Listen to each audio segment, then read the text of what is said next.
提到心理健康，青少年、產婦或高壓工作者往往佔據關注焦點，而老年群體卻容易成為被忽視的隱形高發人群。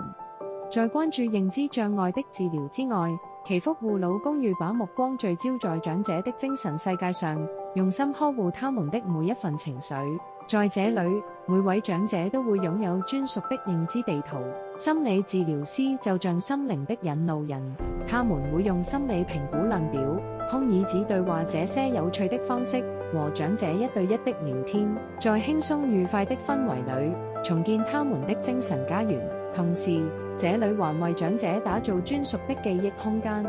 樓層內擺放着老式收音機、電話機，還有一面滿是舊照片的牆。這些懷舊元素就像一把把鑰匙，打開長者們記憶的大門，喚起他們過往的情感體驗。集體活動同樣是守護心理健康的重要一環。早操的活力、手工課的專注、合唱團的和諧、園藝種植的寧靜等多樣形式的團體活動如春風般改善長者的負面情緒，讓他們在有溫度的養老生活中重拾生活的意態與歡笑。